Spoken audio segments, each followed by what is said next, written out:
Hey, PLO Mastermind, how is it going? My name is Ryan, aka Fitz, and today I'm really excited to bring you guys what is our 5 card pre-flop PLO system. And basically, this system has been designed by us in order to give you guys the most comprehensive but also efficient way of learning pre-flop because in 5 card, there's obviously way more combinations than in 4 card PLO and way more than Hold'em if you're coming from a Hold'em background. There is, in fact, 2.5 million different starting hands you can have. And basically, we've designed a way of thinking about pre-flop that will hopefully give you guys the most efficient path in order to learn it very quickly, but also give you guys some clarity over which hands are stronger than others. So, what exactly is the 5 card pre-flop system? So, basically, as I mentioned before, we're going to change the way or structure the way you think about your hand pre-flop because we don't want you guys to think about your starting hand the way you would in 4 card because there is way too many combinations and there has to be a way in order to simplify it so that you guys can quickly identify what kind of hands you have. And this system, not only is it going to be good for trying to figure out how strong your hand is, it's also going to be a great way for you to effectively memorize your pre-flop ranges because we're simplifying them and breaking them down into different categories.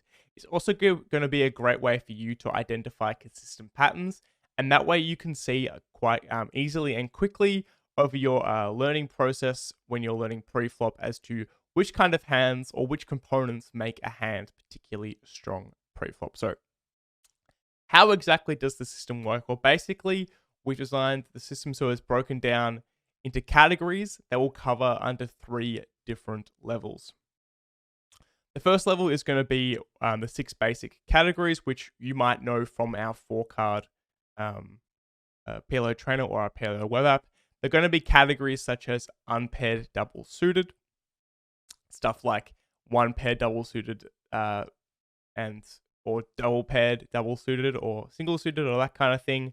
And that's just going to categorize them very clearly. They're quite simple and they don't take much to memorize them. But once once you've sort of learned those categories off the top of your head, which is pretty quick, we're going to jump down into our level 2, which is going to be our 24 unique pre-flop buckets. And what we've done is we've broken down each different hand class or all the different hands into 24 different buckets, 12 double suited and 12 single suited. So you guys can again quickly identify what kind of hand you have and then associate that with a particular with the particular strength of your hand. So for example, a category might be a 4 card rundown, could be a 5 card rundown, could be a myriad of other categories that we'll go into in a moment.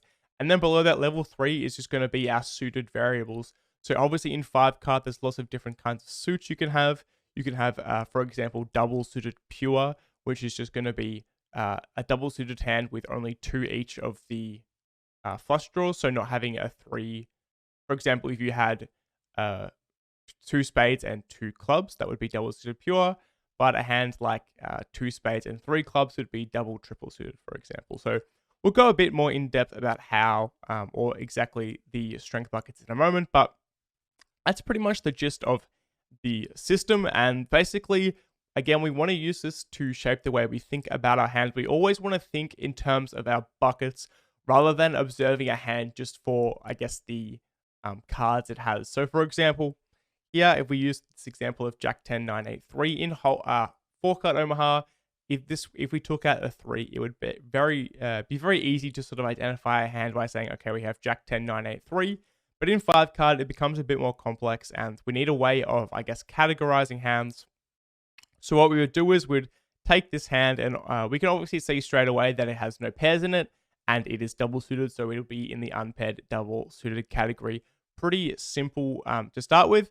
But then we're going to introduce more categories, as I mentioned before, and this would come under the 4 card rundown in this second level. And that is because we have 4 cards in a row, and the 3 doesn't connect at all. So if the 3 was, for example, a 7 or a 6, it would come under the 5 card rundown. But this is classified as a 4 card rundown. And in terms of our suits, we are double suited, yes, but importantly, we need to recognize that we are double suited pure because if you watch the preflop basics video, you'll understand that even just having the 3 in this hand be a club or a diamond, it drastically impacts how strong our hand is pre-flop. And we always need to be considering not only if we are double suited or single suited, but whether we have any triple suited type hands as well.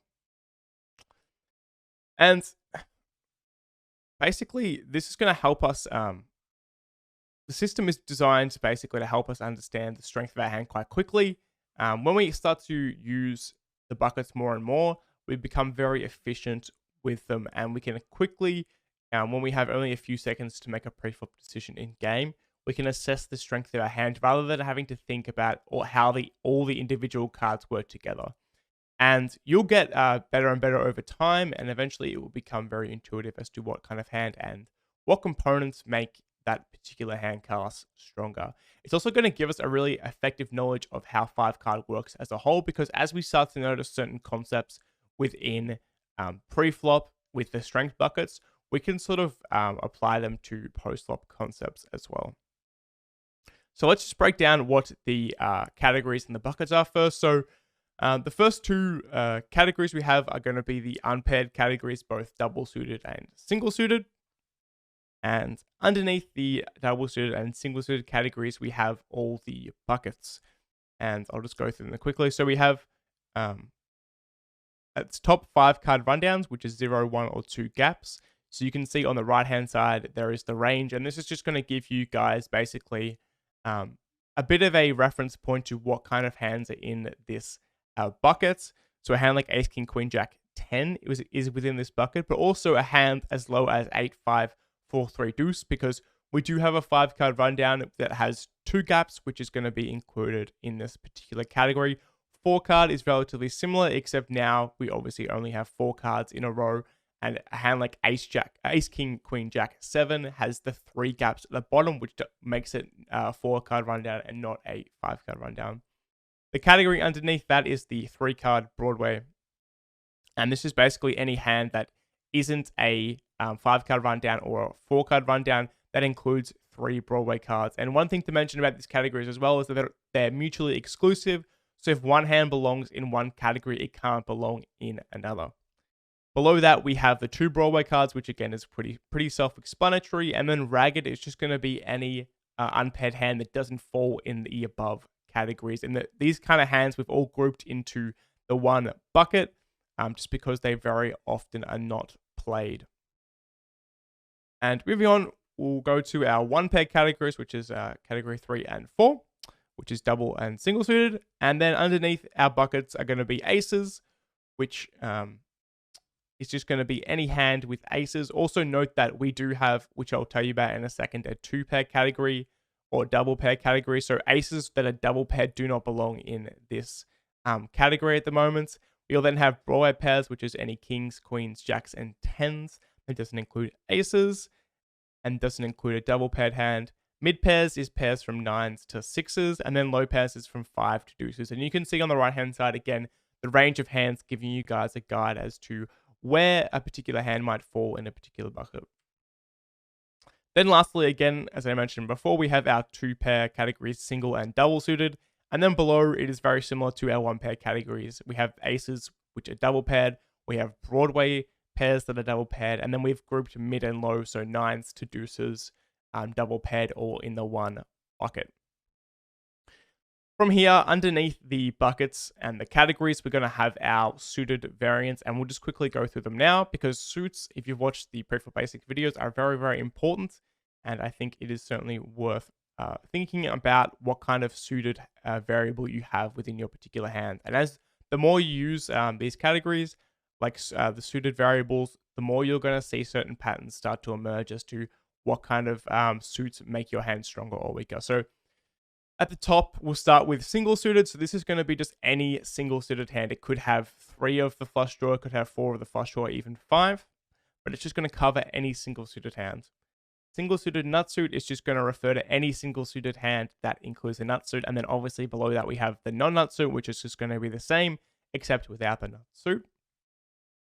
Then we have double suited, which is going to be any double suited hand, whether it is a pure or double triple suited variant. And you can see below the reference points. So double suited pure, we have 2 spades, 2 diamonds, and 1 club. But with the double triple suited, it's going to be 3 spades and 2 diamonds. And you can obviously see why we call it double triple suited, because we have 2 suits, but one of them has 3 of, in this example, 3 spades. Moving on, we also have just regular triple suited hands for single suited variant, which has 3 of the suit. We have triple suited nut suit as well as triple suited non-nut suit. And then we also have quad suited and monotone suited. Down the bottom, you can see quad suited being 4 of the flush draw, and monotone meaning every hand in our, every card in our hand is of the same suit. So what we're going to do now is jump into the PLO5 card web app, and we're going to give you an example of how you can use this system in order to improve your pre-flop skills. So guys, I've got my web app open, and what we're going to do now is go into some training. And remember that the pre-flop system, we're trying to change or program the way you think about a pre-flop hand. So what we're going to do is I've opened up an MP RFI training session, and on the right hand side, you can see I've got the category window open, and you can see here that we have the 6 different categories to start with. We have the unpaired hands, we have the 1 paired hands, and we have the 2 paired hands. And then underneath, if we click onto each one, we can see the buckets, and then underneath the suited variants of those buckets. So basically what I'm going to do, or what you guys can do as well, is that when I look at my particular hand pre-flop, instead of thinking about it in the sense of, okay, I have a hand like Jack 10, 9, 7 deuce, what I'm going to do is I'm going to assess my hand in terms of categories and in terms of buckets. So when I look at my particular hand, we have no pair, and our hand is double suited, so therefore it's going to come under the double suited bucket. So you can see here visually right away what kind of categories are stronger than others. And you can see quite clearly that all the double suited categories are significantly stronger than the single suited categories. And that's pretty intuitive. But the important thing is that we can see quite quickly, if we open the buckets up here for unpaired double suited, which our hand class is under, which kind of buckets are stronger than others. So if we think about our particular hand, we have Jack 10, 9, 7 deuce. We are in a 4-card rundown category because we have 4 cards with only the 1 gap. So the Jack 10, 9, there's no 8 there. And we have the 7, and then obviously the deuce isn't connected. So we're in the 4-card rundown category. And you can see here right away that it is opening a reasonable amount at the middle position. But even though this hand looks quite strong, and these kind of categories, 4-card rundown, seem quite strong, especially if you come from a 4-card background, are really not going to be all that great. And what we can do is as well, we see that they're raising 35%. So straight away, I can notice, okay, this category isn't particularly strong. And if we open up the hand class even further, we can go into the suited variables. And what you can see here is certain things. So we have, we mentioned before about having a pure suited hand. So we have 2 of each suit, whereas in this instance, we are double, triple suited. And we can start to see the difference between these different categories. So having a hand with that's pure is obviously going to be superior to a hand that isn't pure. And you can see here, for example, pure with ace suited is raising 72%, but double, triple suited with the ace is only raising 60%. So there's a bit of a drop off in terms of having that extra suit in your, or having that extra suited card in your hand, I should say. Then we can also see other things like, for example, if we don't have the nut suits, if we have pure but our ace is unsuited, that's going to drop off significantly as well. And if we don't have an ace in our hands, we're only going to be raising 20% overall with our pure hands and 13% with our unpure double suited hands. So already we're starting to get a good grasp of, okay, what kind of strength is my hand class in? And then also what kind of suited variables or what kind of factors make it stronger or weaker. And we can see here, our hand would fall into the double, triple suited without an ace. And we're actually only raising 13% of the time here. And we can obviously tell, given we are going to have lots of 4-card rundowns that are higher, like King, Queen, Jack, 10, they don't have an ace. This hand, Jack 10, 9, 7 deuce, is actually fairly weak, and we're going to end up folding it from middle position. If we go into our results feature, you can see that our hand is folding, in fact.